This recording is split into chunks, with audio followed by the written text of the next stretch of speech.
Hello friends, मैं आशीष कुमार। आपका स्वागत है एग्ज़ाम एनालिसिस विंग में। अब एग्ज़ाम के लास्ट डेज बचे हुए हैं, कुछ दिनों में एग्ज़ाम स्टार्ट हो जाएंगे, तो मैं ज़्यादा डिस्कशन को और लंबा नहीं करते हुए मैं मुद्दे की बात पे आता हूँ कि लास्ट के समय में आपको किन बातों पे ज़्यादा ध्यान रखना है जिसके वजह से आप एग्ज़ाम में कम से कम 5 से 10 मार्क्स का बढ़ोतरी कर सको, उसमें इम्प्रूवमेंट ला सको। उन चीज़ों के बारे में आज डिस्कस करूँगा।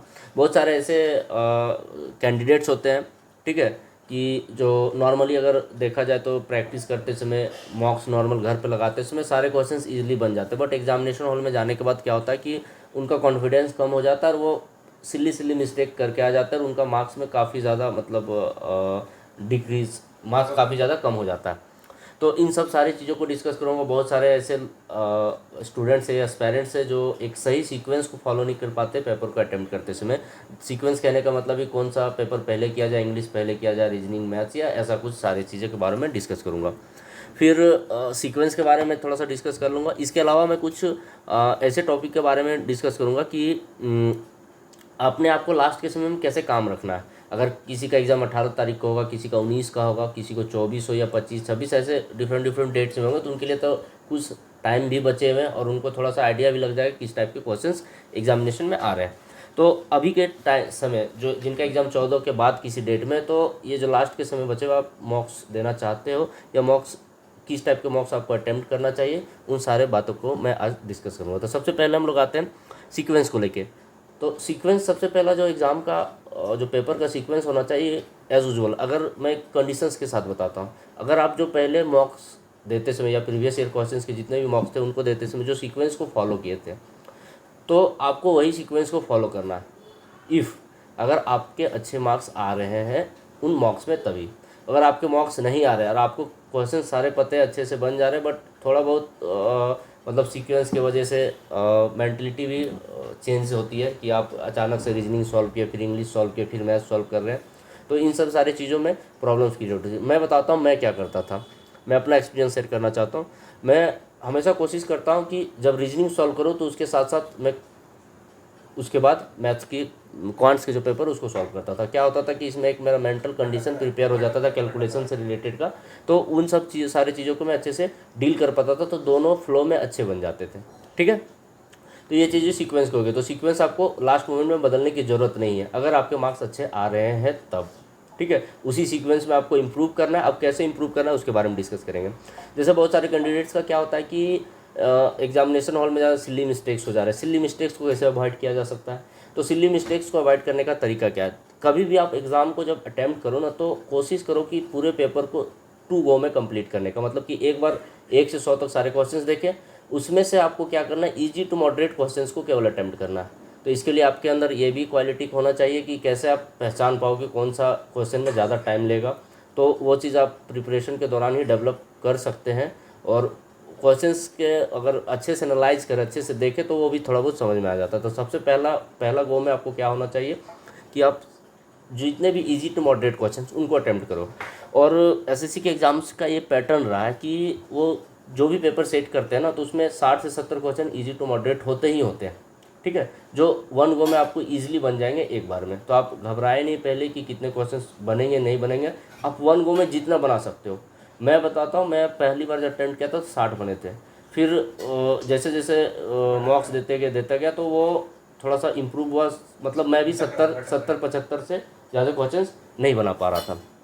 ठीक है, तो ये हो गया कि आप 2 गो में आपको कंप्लीट करना है। ध्यान रखना है कि पहले इजी टू मॉडरेट कंप्लीट कर लीजिए, उसके बाद आपको क्या करना है कि जितने भी टफ क्वेश्चन है जो आपने छोड़ रखा था उनको आपको कंप्लीट करना था। बाद में जब दूसरी गो में जाओगे तो जो क्वेश्चन आपने छोड़ रखा था ना वो इजीली बन जाएगा आपसे, क्योंकि आप ऑलरेडी 60 70 क्वेश्चन सॉल्व करने के बाद आपके अंदर एक कॉन्फिडेंस आ जाता है। ठीक है, अब थोड़ा सा मैं डिस्कस करना चाहूँगा कि सेकंड, ये मैं कोशिश करना चाहूँगा कि आप इस कोशिश पे ना जाएं।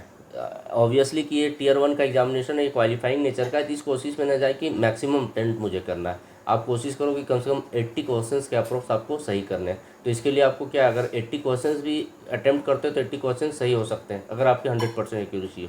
85 करोगे भी तो हो सकते हैं। तो आप कोशिश करो ना कि एक्यूरेसी को मेंटेन करते हुए चलें।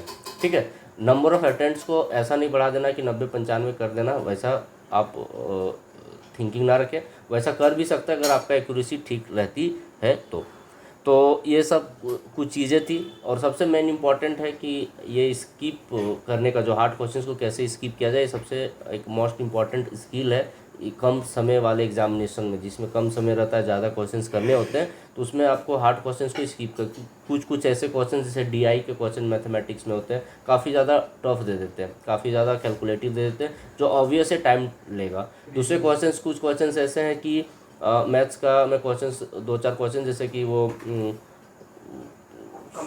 कंपाउंड इंटरेस्ट के क्वेश्चंस होते हैं, या फिर सिंपल कैलकुलेटिव क्वेश्चंस होते हैं, उसको एलिगेशन मिक्सर, और आप बोल सकते हैं एक तरह से वो उसको बोला था सर्ट्स एंड इंडिसेस वाले क्वेश्चंस होते हैं, वो भी काफ़ी ज़्यादा टाइम टेकिंग होते हैं। तो कोशिश करो कि जब देखो कि सर्ट्स एंड इंडिसेस हो गए या फिर डीआई के क्वेश्चन जो ज़्यादा लेंदी है, देख के ही पता चल जाएगा ग्राफ से कि लेंदी है या नहीं, तो उनको आप एक ही गो में स्किप कर दीजिए।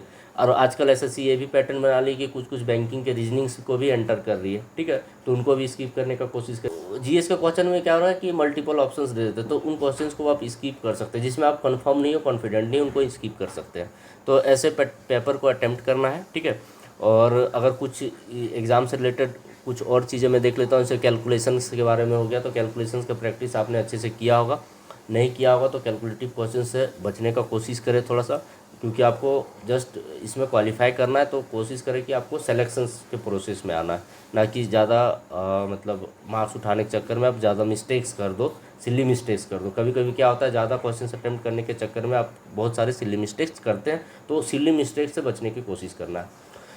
और आप जब दो बार में पेपर को अटेम्प्ट करेंगे, तो ऑब्वियस है सिली मिस्टेक्स के पास, आपके सिली मिस्टेक्स की तरफ आपकी नज़र जाएगी, तो वो सिली मिस्टेक्स भी दूर होने के चांसेस होते हैं जब दो गो में आप 2 गो में पेपर को अटेम्प्ट करते हैं। तो मॉक टेस्ट के बारे में थोड़ा सा मैं डिस्कस कर लेता हूँ कि किस टाइप के मॉक टेस्ट अभी लगाने चाहिए आपको। तो मैं आपको प्रीफर करूँगा केवल प्रीवियस ईयर्स के ही क्वेश्चंस को मॉक में लगाइए।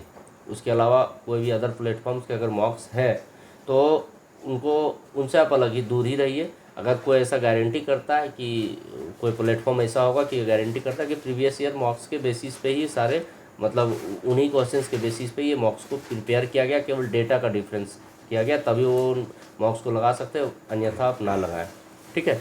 आप कोशिश करें कि प्रीवियस ईयर मार्क्स पे ही डिपेंडेंट हो। उससे क्या होगा कि आपके मार्क्स भी अच्छे आएंगे प्रीवियस ईयर क्वेश्चन में, और वो मार्क्स जब आप देखते हो ना, तो ऑटोमेटिक आपके मतलब माइंड में एक कॉन्फिडेंस बूस्ट होता है, और उस कॉन्फिडेंस की वजह से आपका एग्ज़ाम हॉल में एक मतलब एक अलग मेंटलिटी सेट रहेगा, तो आप अच्छे से एग्ज़ाम दे पाओगे। और लास्ट मोमेंट में यही को आपसे बोलना चाहूँगा कि आप कूल एंड काम रहें।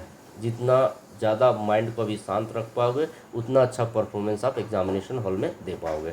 और यही एक गुरु मंत्र में देना चाहूँगा, गुरु मंत्र नहीं, एक एक्सपीरियंस हो, साथियों, मेरे भाई हो आप लोग, तो मैं एक आप लोग के लिए एक यही सजेशन देना चाहूँगा, कूल एंड काम रखना है। कूल एंड काम का रखने का तरीका यही है कि ज़्यादा टफ क्वेश्चंस की ओर अभी अग्रसर ना करें आप, और एनालिसिस वगैरह थोड़ा बहुत देखें। तो ऐसा नहीं कि कोई एनालिसिस आया, उसमें इस टाइप के क्वेश्चन पूछे जा रहे हैं तो पूरा रगड़ के उसके पीछे आप लग गए, नहीं, दिमाग ज़्यादा लगाना ही नहीं उन सब चीज़ों में। आप अपना तैयारी करें, अपने से तैयार हो सके, आपके शिफ्ट में कुछ अलग टाइप के क्वेश्चन आ जाए। हाँ, जीएस में रिलेवेंट चीज़ें आप देख सकते हो, जीएस में थोड़ा बहुत रिलेवेंट चीज़ें आप देख सकते हो। इसके अलावा मैं टॉपिक को यहीं रैपअप करता हूँ, एक कंप्लीट करता हूँ डिस्कशन को, और best of luck for your examination, and अच्छे से परफॉर्म करके ये फोड़ दीजिए एकदम। Bye bye, good night, take care, all the best guys.